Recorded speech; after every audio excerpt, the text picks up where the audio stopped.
From the shores of Malibu where the waves are pumping, to the Great Wall of China, and back to the streets of wherever the UFC is going in 2024, we are live. This is It's Time Radio, the show we talk about what you think about, but may be afraid to voice. Do not worry, we will voice it for you.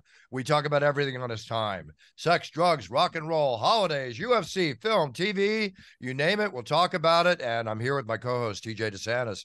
TJ, we've been off a few weeks, been busy rolling back and forth around the world, around the country with UFC, God knows what else, but got to have one show, got to have two shows before the end of the year. And here we are with our special guest, the Warrior, the Octagon Warrior, Belal Muhammad. A man is outspoken, a man who will tell you what he thinks, and a man is definitely on his way to putting gold around his waist. Belal, how are you? Good, my brother. I really appreciate you. No problem. Happy to have you on. Belal, we just came off a big show, UFC 296, the last pay-per-view of 2023. Hell of a show that it was. You're watching the main event. It's the welterweight championship. You're on your way to go for that welterweight gold. Leon Edwards, I know he's in your gun sights. I know you're thinking about him a lot. Big question, Belal. What did you think of the fight?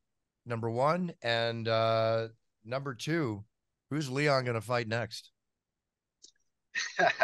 Honestly, I thought the fight was very lackluster. It was very boring. You expected, especially from the press conference and the way they were going back and forth a little bit and talking, and the way Kobe disrespected Leon. I thought that he would come out a lot harder and come out with there'd be a little bit of blood, but there was really nothing. Leon just basically did a good job of keeping distance, low kicking him, and doing very low IQ stuff with reversing, shooting on takedowns, and I was like, that's where Kobe wants it. Like, made no sense with a lot of the action, but both guys threw less than 100 strikes the whole fight. It was very lackluster, boring, and yeah, I think that there's nobody else that deserves this title shot but me. The resume I put out there, I'm on a 10 fight winning streak. I'd be in 5 top 10 fighters, and I just dominated Gilbert Burns on 3 weeks' notice off the couch. And I showed the world, I showed the UFC that I'm ready and willing to fight the best guys in the world at any time. And yeah, there's nothing else I need to do to earn it, I think. Have they talked to you at all? After a fight like that, did they get on the phone and say, "Are you ready," or is it you're just in a wait and hear situation? Yeah, I think it was one of those where they were kind of like upset probably about how terrible that fight was. It's the last fight of the year, last card of the year. You want the pay per view to end with a bang. And even Donald Trump was bored of it, walked out of the fight. I'm sure that he wanted to walk out before the fight was over with. But I think that Dana, Hunter, they were just like really disappointed. So they're like, we'll wait till we'll talk about everything next year. We got a holiday party coming up. We got this coming up. So uh, the last time we've had our conversation, it was, hey, you beat Gilbert Burns, you're next. So I don't see them straying away from that at all. Gotcha. Well, for your sake, I hope you do get the shot because I personally think you deserve it. Below, I'll go on record as Appreciate you, saying brother. that. No, Yeah, there's a good. lot of guys that are afraid to say it and they're looking for reasons and this or that. And I'm just like, bro, just be, if you're a true fan, if you're a true UFC fan and you've been in the game for this long, like the real ones know who deserves it. The real ones know who earned it. And there's nobody else but me. Like, I should be on the mouths of everybody that's talking about what's next for Leon Edwards. And the only Yeah. person with me on his mouth is Leon Edwards.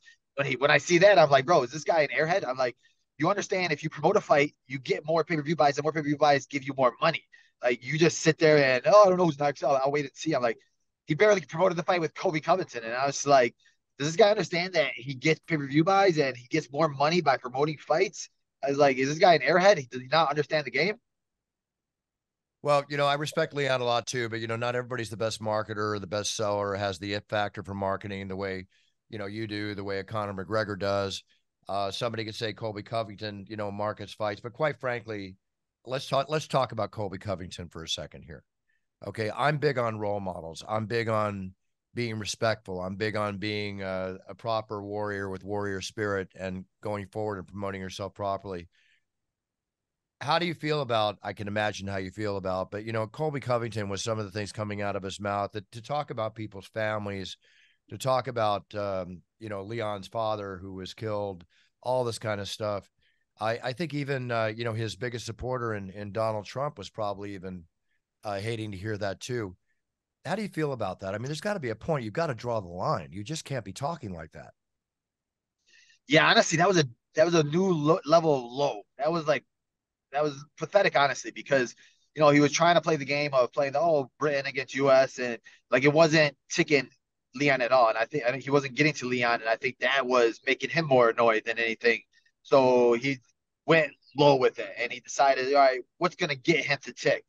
So when you go to that level, that new low level of like, bro, how when people say you sell your soul for money, that's like selling your soul for money. Like family shouldn't be involved and build up to the fight, especially a deceased father. And you're gonna play that game and continue on even after the press conference of going along with that to try to play this role of a character. I'm like, now it's not a role of a character. Like you literally have patheticness in your blood. That's inside of you. Because I hear people all the time like, oh, he's just playing this role.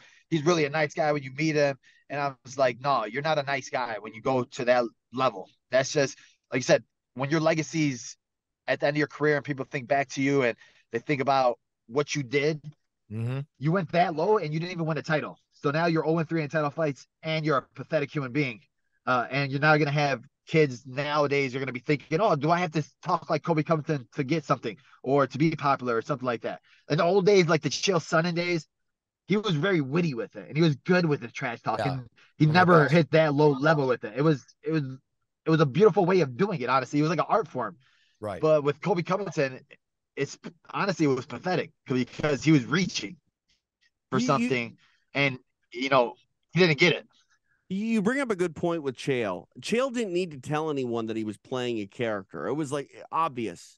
You know what I mean? Like Chael showing up and saying he actually beat Anderson for the press conference for the second time they met. Like we all knew that Chael knows the rules of mixed martial arts and that he didn't really think he was the uncrowned champion. But one thing I hate to say this, guys, and we all know about the kerfuffle that happened between Jorge Masvidal and Colby Covington out in Miami in public, and the police were involved. It was a long, sort of criminal court case for Masvidal.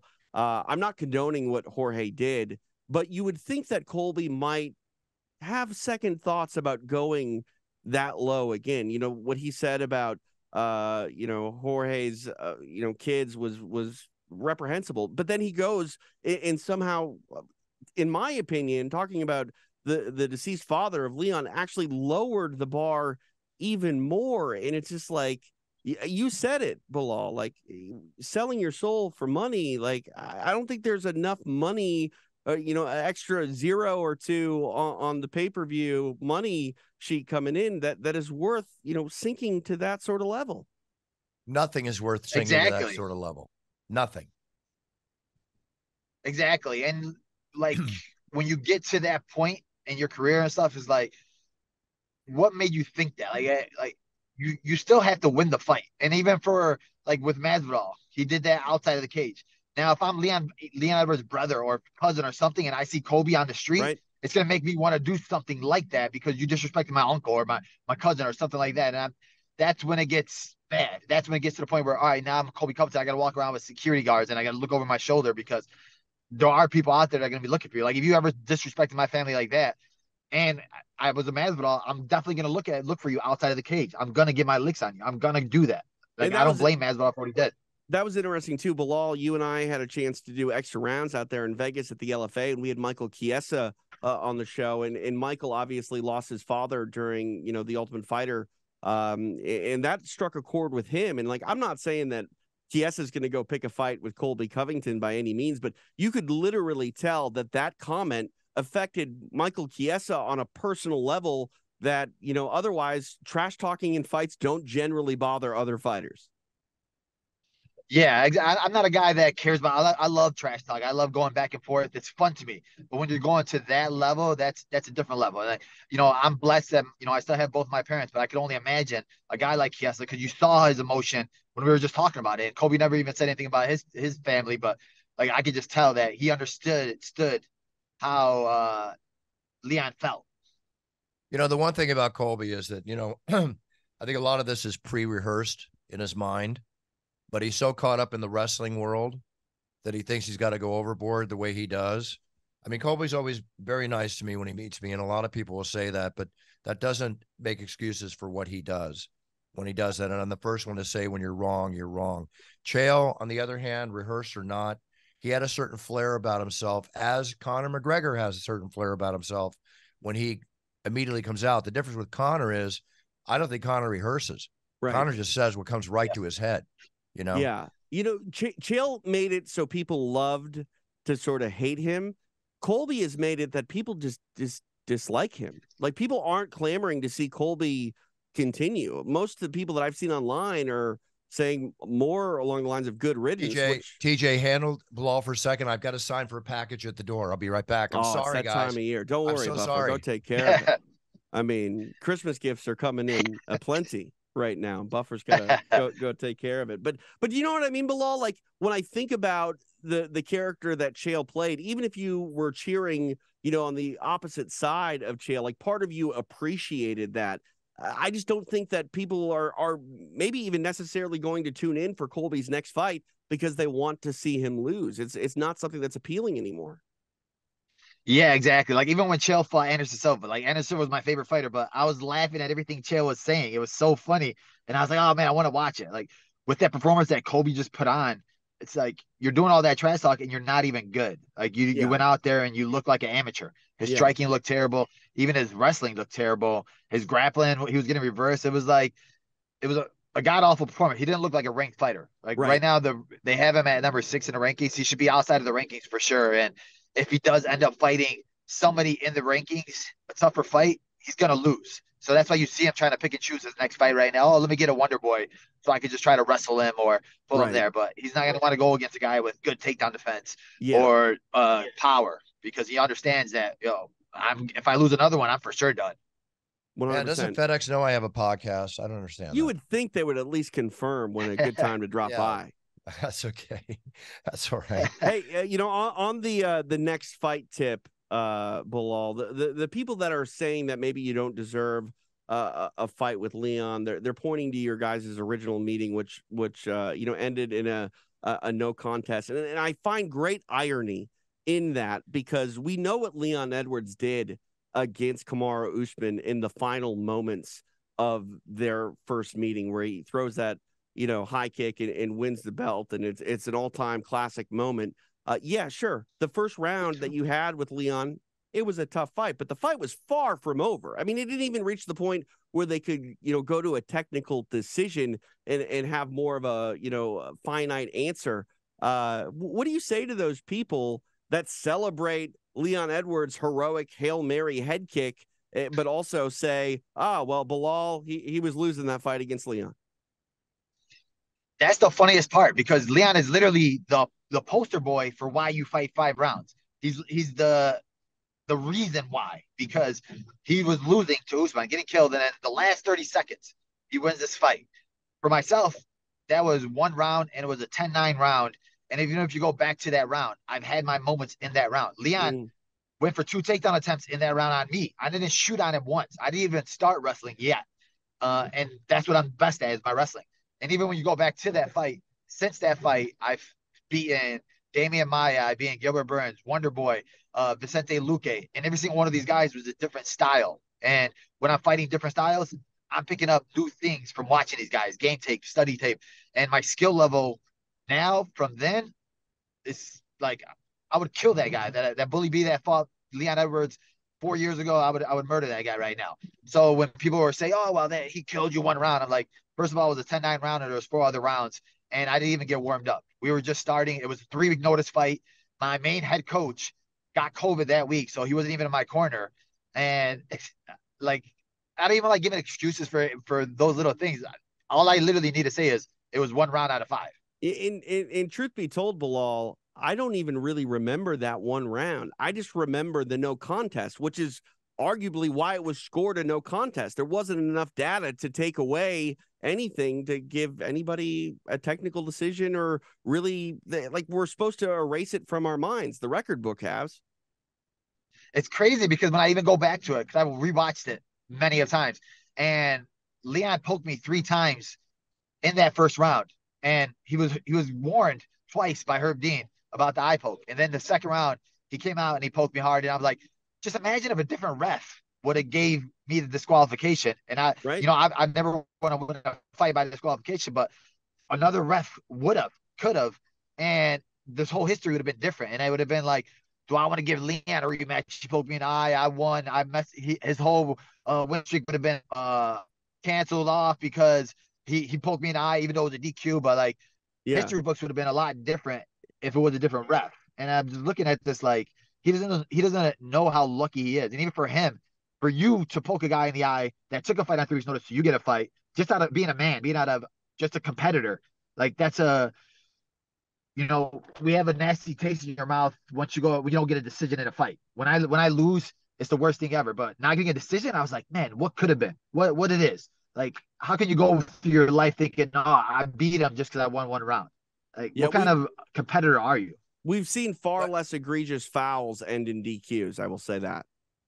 Let's talk about fouls and DQs, and probably one of the fights of the night, the other night, which Belal, you were actually sitting beside, and that was when.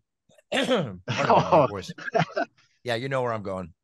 I'm not saying the fight tonight. I'm actually joking when I say this, of course, gentlemen. But Obviously, we're in the audience. I look to my left. Belal, you look to your left, wherever you were sitting. Duplessis and Strickland get together. They're sat, one row apart, which Dana White admitted was his mistake in the post press conference for either doing that. They both do not like each other, especially Strickland. Of course, you wonder Strickland just doesn't like anybody. Yeah, you wonder who Strickland likes or doesn't like. And he asked Gilbert Burns' kids to move over to the left so he can jump over the seat and start landing hammer fists on Duplessis, and then gets ejected from the audience and then leaves the arena. Yeah. Colby Covington's trash talk is one thing. I talk about role models. I talk about this. But as a fighter, you have to be the ultimate professional. And the ultimate professional, as Rocky always says, or as the manager of Apollo Creed said, or whoever it was, don't fight for free, right? Don't fight for free.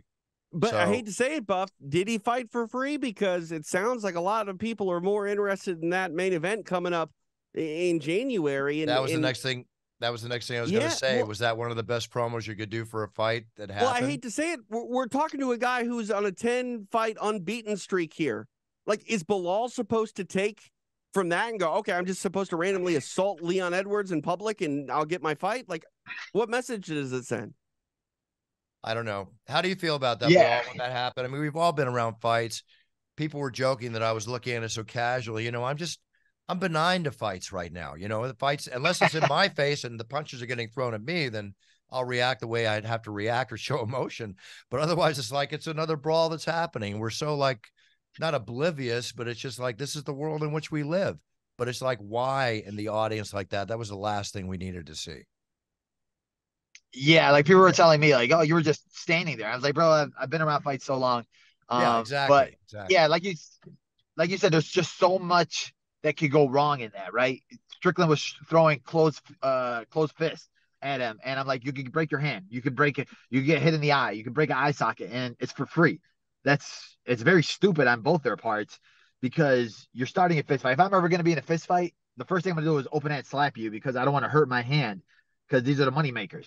And for a guy like Strickland, who, he got emotional, I think that he says so much crazy things and he talks about people in like the worst ways that Duplessis got underneath your skin with words and you let him get to you. That showed Duplessis that, okay, now I know what to say to him. Now I know what to get under his skin with, get him emotional with, and maybe that's going to affect Strickland in the fight. And I think that he showed his cards there and he messed up. But yeah, as a fighter, as a professional, it was kind of a joke because there are kids in the audience. And if I'm Gilbert Burns and one of my sons accidentally gets kicked in the face, he told him to move out of the way, but anything could happen. You're throwing fists, you got tackled, and if one of my kids or my wife got hurt, then I'm going to get involved. And you never want to get to that point, especially when you're in the stands with a whole group of fighters, because that could lead to something like the Palace melee, like the Detroit Pistons. You never know what'll happen. There's a lot of drunk people in the crowd. There's crazy things. There's worse things that would happen. And yeah, I think it was very unprofessional for both guys. Well, also too, when you look at the video, not necessarily, but yes, on Strickland's behalf, he's turned around, he's facing forward. And you can see Duplessis is mouthing off a lot behind him, kind of egging him on a little bit. It's not like Duplessis innocent in this situation either. But those are just words, Buff. And I know, at the end of the day, sticks and stones. We all know yeah. the term. Yeah. I mean, here's the thing. We knew that Duplessis was under Izzy's skin. You know, there's a lot to sort of digest and unwrap there. I too, Belal, am surprised that Sean Strickland allowed Dricus to get under his skin, because you're talking about a rivalry between a number one contender and a champion, and that's it. That shouldn't lead to a melee like that. Yeah, man, maybe we're underestimating Duplessis' trash talk. Like, he got Izzy underneath Izzy's skin. He got out of character. He got underneath Strickland's skin. Maybe Duplessis is really the evil one that's really good at trash talking and picking and choosing, and a better trash talker than Colby Covington. He's the real puppet master in all of this, I guess, maybe. Yeah, we'll see how it is. One lesson learned: two people have a fight upcoming in a month or two. As Dana said, he takes the blame. He sat him a row apart from each other because he goes over the seating chart. So lesson learned. Yeah, I saw that and I was like, man, this is going to be interesting. Even myself, like, I was near Gilbert Burns, and me and Gilbert Burns were going back and forth a little bit on social media. But my manager came up to me. He's like, please don't do nothing. Gilbert Burns is next to you. Please, he got his kids with him. I was like, bro, I'm not going to do anything. Like, we literally fought for money. Why would I fight for free? Like, it doesn't make no sense. Is what it is. Okay, let's get back to the real fights. That was just one little side segue to an exciting night. One thing about Strickland, he'll always add a little excitement to something, no matter in some way, shape, or form. Some way, shape, or form. And people love to see him fight, and they're going to love to see this fight coming up. So I'm curious, real quick, on the Strickland front. We talk about Colby, we talk about Chael, we talk about like the sort of designed character. What do you guys think about Strickland's personality? Like, Belal, is this an accurate depiction of who Sean Strickland truly is, or is he playing, up a character? You go first, Belal. I mean, I don't think he's playing a character, just because, like, even when winning the title, he's still going and saying the dumbest stuff. I think that literally he's just, to me, he's an airhead. He's very slow. And even with some of the outrageous things he says, I think that's just who he is. He's just a moron. And now that he has the title, he's just going to get a bigger platform. But he was saying a lot of this stuff before he was champion, before he was near the belt. And people are like, oh, man, he's never going to get a title shot because of the outrageous things he says. Then he gets a title shot and he ends up winning it. But now the world are going to see it more now. And, regardless of what you say or who you are, there's going to be fans out there that are going to be excited to hear it and see it. And I think that he just found his niche and his crowd of people that like the stupidity. When I'm one-on-one with Strickland, very nice, get along fine. When he's out there in public and voicing the way he voices, I just think he has no filter. I think he literally says the first thing that comes into his head. I don't see him being practiced, like Colby, sitting in his room wondering what's a cool thing to say or whatever. Strickland just gets out there and he's going to say what comes to his mind, whether you agree with it or not. Just the way it is. And he's a very distinct, unique personality in our sport. There's no question. I don't think there's anybody out there that's like him. No, and I guess people will love him and love to hate him for it. Well, then all those people love him by the pay-per-view and hate him by the pay-per-view because they all want to see him fight. Yeah. What it comes down to. All right, guys, going on to that, I wish them both the best. Happy holidays to everybody.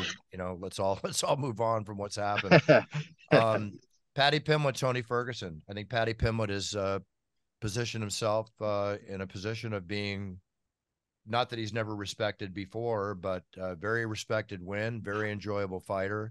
In my opinion, he's got a nit factor to himself, in my opinion. And I think this was a real step forward for Paddy in this fight with Tony. A question I have for you, Belal. Tony, should he fight or should he call it, put the gloves on the floor? Dana says, honestly, Dana I says feel he like, wants to see him retire. Yeah, honestly, I feel like he should have put the gloves on the floor after the Nate Diaz fight. I think that even in that fight, he just didn't look like he was training hard. He didn't look like he wanted to be in there.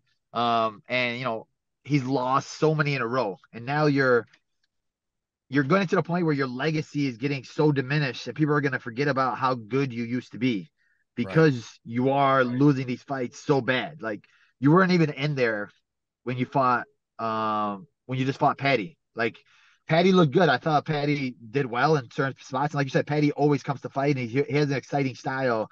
And I thought there would be openings for Tony Ferguson to take advantage of. And he never even took advantage of those openings.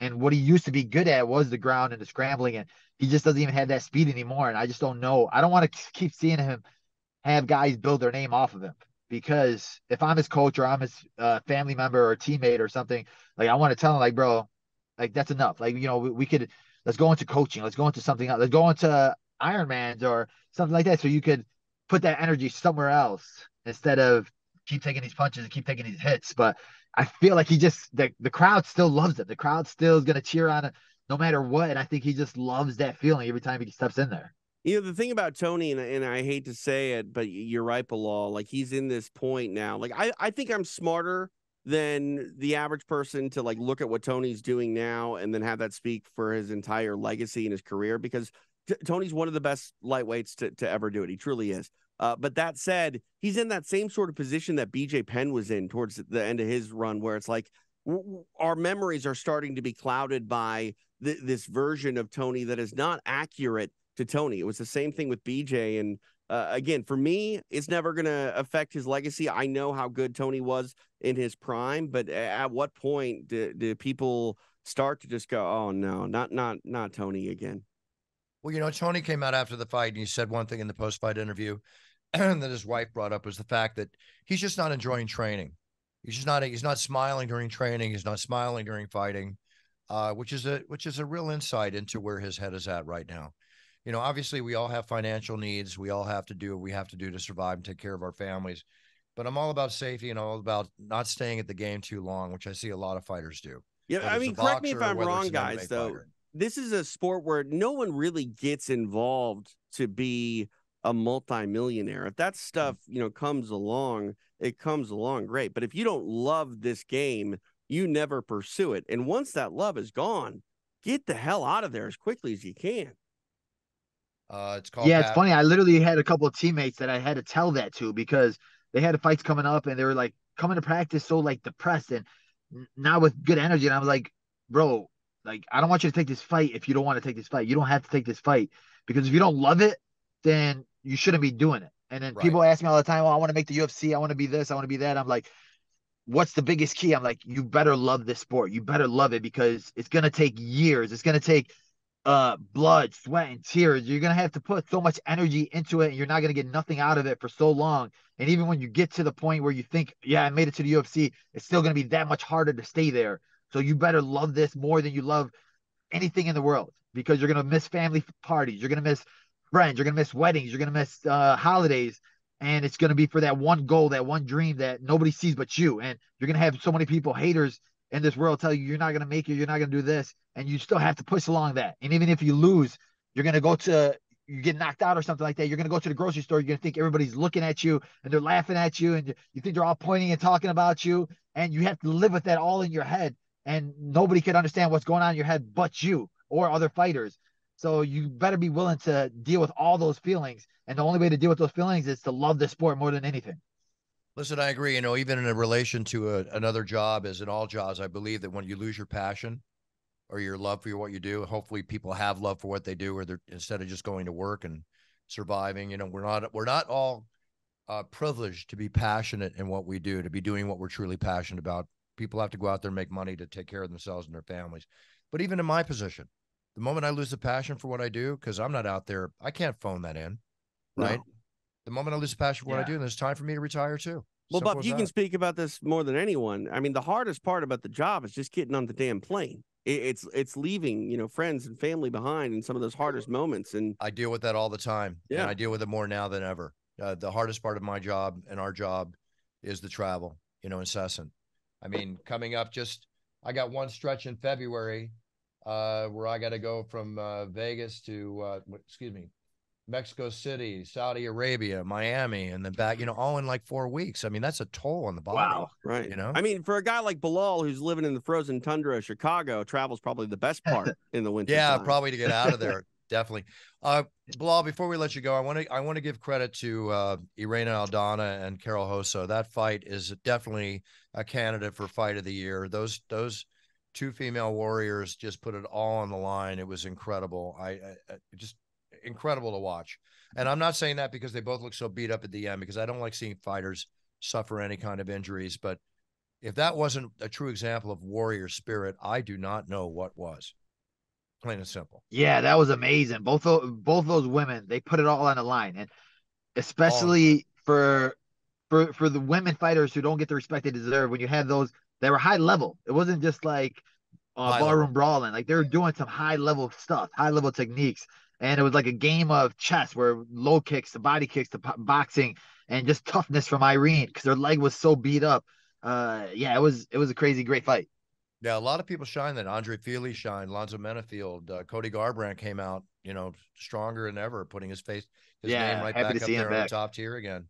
Um, Josh Emmett, the brutal knockout of Bryce Mitchell. Thank God Bryce Wow. is okay. Wow. Oh my Yeah, goodness. I mean, Did you I've see seen the video buff that Bryce put out basically thanking Emmett for not taking any unnecessary shots yeah, after he I was did out? see that, and of course, like any knockout, he didn't remember what was happening. People were asking me on the sidelines, they were so worried about him because of the nervous jerking of the body Yeah. that was happening. I mean, I've seen Yeah. that many times in my career, but I hate seeing it every time I see it. You know, it's just Yeah, hate people seeing were that. talking about how yeah, it was like a seizure. That wasn't a seizure. I think that was just fast twitch. There's a difference between a seizure and your body sort of convulsing. And Bryce seemed to be very well put together on video and was able to speak clearly. And it looks like he's doing the best you possibly could be doing after a shot like since that. But then, yeah. again, credit to Josh Emmett though, because a lot of athletes would take that opportunity to land maybe one or two more, as you're supposed to do until the ref gets there. But Big credit to Josh Emmett. Big Emmett credit. knew. Big credit. Bilal, anything you want to let us know before you take off? No, I appreciate you guys. Appreciate all the fans and stuff that support me. Happy holidays to everybody. Hopefully for Christmas, Dana White getting this title shot. Let's talk about Remember the Show on the way out real quick, Bilal. Don't forget that. Oh yeah, appreciate you, brother. Yeah, remember the show every Thursday night, guys. Best game show on TV right now. We're on YouTube with my brother Jason Anik. We're doing some fun stuff, guys. That's awesome. That's awesome. I'm going to talk to you guys about becoming a sponsor for my It's Time cologne. By the Oh way, man, that'd be awesome. Yeah, for sure. yeah, I got to get you one of these, Bilal. This is the top selling cologne on Amazon. It's been selling like crazy during the holidays, and it's still banging it out the doors. I'm really proud of this. And the women love it too, Bilal. I know you're married though, right? Sweet. Yeah, I got to try that. Yeah, for sure. Okay. We'll get you some. We'll get you some. No problem. Bilal, Merry Christmas to you. Or happy holidays. Everything you celebrate. Happy New Year. I look forward to roaring your name, hopefully for a championship challenge for the big belt. My brother, appreciate you guys. See you guys next year. All Thanks, right. Take Bilal. care, Bilal. See you around the campus. How we going, guys? There he is, Belal Muhammad. Yeah. Gentleman personified. Yeah. Yeah. I mean, for me to go through 10 fights in the UFC and not suffer a loss in any of them, that's a huge statement. I remember back in the day, if you got 5 fights in the UFC where you got your hand raised in a row, you were talking about a title fight. Yeah, The absolutely. one person we didn't talk about who's definitely a problem at 170 pounds is Shavkat Rakhmonov. He gets a win over Stephen Wonderboy Thompson. He's undefeated. He's a problem for anybody.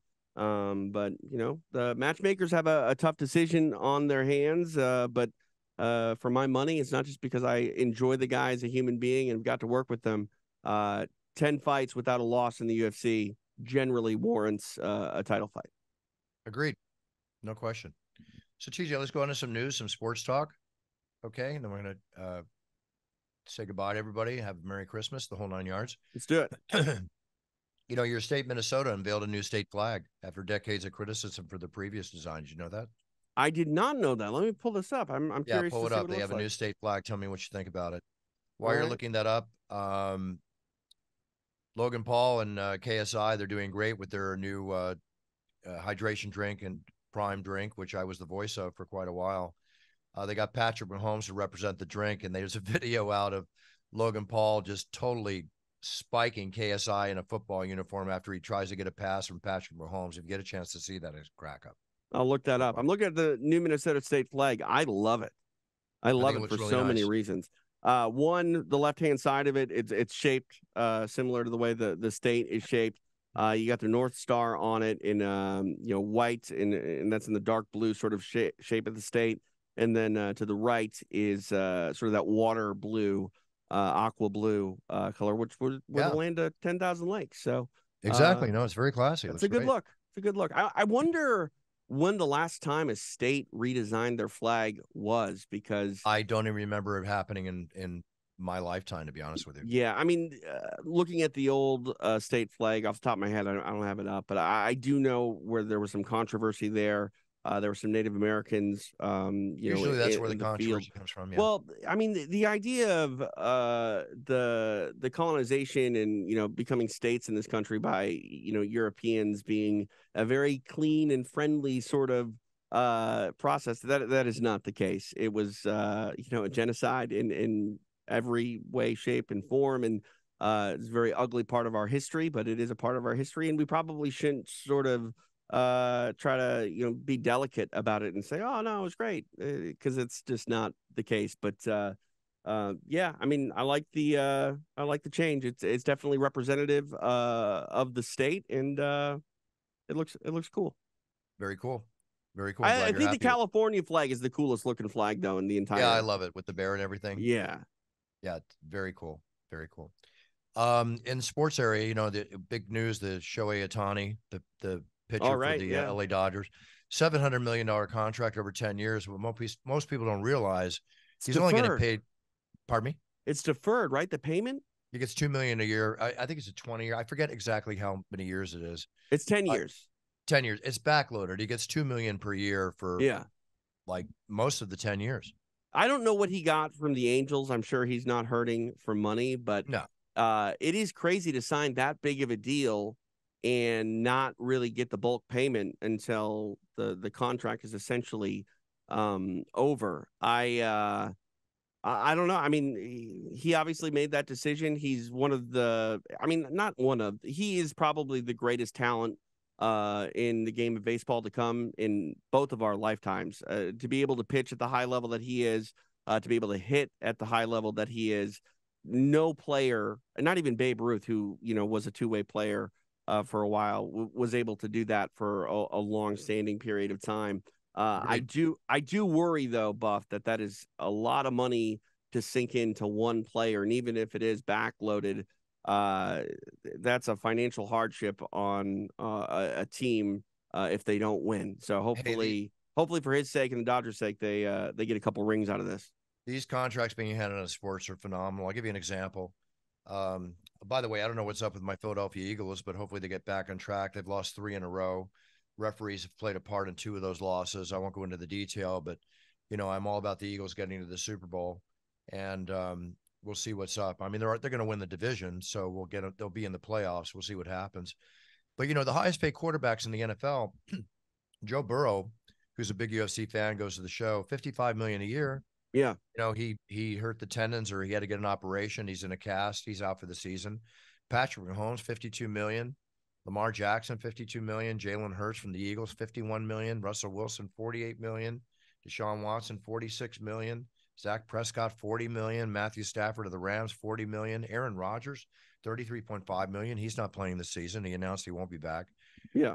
It's amazing the money that gets thrown around. I mean, more power to him. Make that money. But wow. I get it in football because, I mean, the market is obviously dictating that price. But, a quarterback, you could have the best talent on a football team, but if you don't have a quarterback, very difficult to succeed at a high level. But that's the same at the same time, Buff. Like, you're putting that much money into, one position. Very hard to put the other pieces that are necessary around them. And a football team is really like a fine-tuned machine. You have got one part that goes awry and the whole season can go up in flames. Absolutely. God, there was a hellacious hit this weekend. I watched the running back. I forget the team. I don't know if you saw it, where his knee just went the other direction. Yeah, I did. I can't handle knee injuries, Buff. Like, it's very hard for me. Like, Well, I have a you little know that personal, better than anybody. yeah. You know, the tendons in your knee. Like, of all the pain that you've suffered in your life, is there anything quite like knee pain? Because for me, I tore my meniscus. That's the worst pain I have ever felt in my 40 years on this planet. I got to tell you, it wasn't painful. It was painful, Really? but it wasn't excruciating pain. Did you sever it? Was it severed? Severed both times. Okay, so I honestly think that you might have been. It was a sever. It wasn't. It was not excruciating. I've had worse excruciating pain. You might be lucky on the complete severing of the tendon. I mean, I know that's much worse than tearing it, but it's like a deep cut, right? Like a lot of deep cuts, people don't even necessarily feel, but like a slight cut can be a lot more painful. Maybe it's the same way with tendons. Yeah. I mean, when I did it in the octagon, I was able to get back in and announce again. So. I have no idea how you did that, Buff. Like when I tore my meniscus, I could not straighten my leg. Maybe I have a high pain threshold. I mean, I feel like I have at times, but you're just living off adrenaline, Buff, and in the moment, you know you got a job to do. Yeah, well, that's probably a large part of it for sure. All right, TJ, we're going to sign off here. I want to thank medicaleverything.com, our sponsor of the show. I want to thank It's Time Energy coming out in 2024, our other sponsor of the show. Puncher's Chance, selling like crazy over the holidays. We just came out with the new one called the Unified Belt, which is a combination of Irish whiskey and bourbon, which is one. Take that, Connor. No, yeah. Platinum awards right out of the gate, almost sold out. We only made 2,000 cases, but Puncher's Chance is doing great. I'm looking forward to drinking this energy drink, Buff. You know I love my energy drinks. You're gonna love it. I promise you. And yes, there's been some delays with COVID and some changes and whatever, but it's definitely we're just had a big meeting before the show and everything's blowing out in the United States come February, March. Trust me, it's going to be really great. Looking forward to it. Well, you're doing it big. All that. So, TJ, go ahead and tell everybody what's up. So people are seeing this on Friday. So tonight, live on UFC Fight Pass at 8 p.m. Local time. I think that's going to be 7 p.m. Pacific, 10 in the East.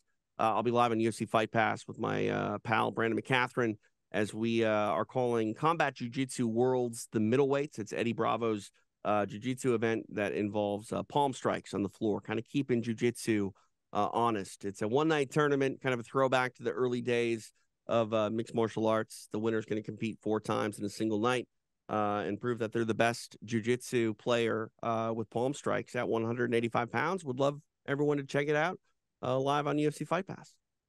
I love watching those jiu-jitsu matches with the palm strikes. You know, people can still get knocked out with those. And they do. Absolutely. I've seen it. I've announced it. You know, I've been there. They do. So, really cool. Everybody, I want to thank you. I want to wish everybody the happiest of holidays, enjoying your family, your friends, all the celebrations. It's a very special time of year. And I want to send big cheers and best wishes to everyone. I want to thank you also, the Cameo video orders coming in and the video orders to brucebuffer.com. It's been a lot of fun for me doing your holiday videos. I really take pleasure in trying to make everybody as happy as possible. So thank you for all your Cameo orders coming in. In the spirit of giving, Buff, in the spirit of marketing, which you always try to incorporate, I'm going to give away 1 Cameo from me for free right now. So whoever wants it, let me know at TJ DeSantis. I don't know how that works on the app, but I'll put out a discount. Just put in Voto, VOTO, 21 in the either Voto, VOTO, or Voto 21 to get a discount on the Cameos for me. Nice. Well, because it's hard to do it for free on the Cameo. Well, people just need to reach out to me on Twitter and I'll just record something for them. Doesn't even need to be on Cameo. And then if you don't take advantage of that, buy one from me on Cameo. Cameo.com/TJ DeSantis. Yeah. I'll say something. I don't know what. Something. Sounds good. We'll do we're going to do a giveaway on Cameos next year. I think we should have a contest. I'd like to give away a Cameo a month on the show. I like that. That's a good idea. Yeah, we'll do that. We'll come up with something for January and put that out on the show. I got all sorts of ideas for giveaways, Buff. We can have some fun here in the let's start giving some stuff away. I want to give more stuff away. Definitely. All right, everybody watching on Fight Pass, everybody watching, listening all over the world, thank you so much for tuning in. Thank you so much for supporting the show all through 2023. 2024, of course, we're not going to talk about 2024 till next week when we have the New Year's show. Right now, we're talking about the holidays, and I just want to wish everyone happy holidays, Merry Christmas. Thank you all. Love to you all. Appreciate you all. And stay safe, enjoy, eat, be merry. And I hope you all get the gifts that you've been truly waiting for. So thank you very much. Big cheers. And remember, when you walk in that yellow brick road to your future, set your goals, write them down, be the best you can be, because then you're winning. And that's what we're all about in It's Time Radio. It's about winning and being the best role model you can to your sphere of influence. Be good to the world, and the world will be good to you. Thank you, everybody. Happy holidays. Merry Christmas. Buffer out, but I'll be back.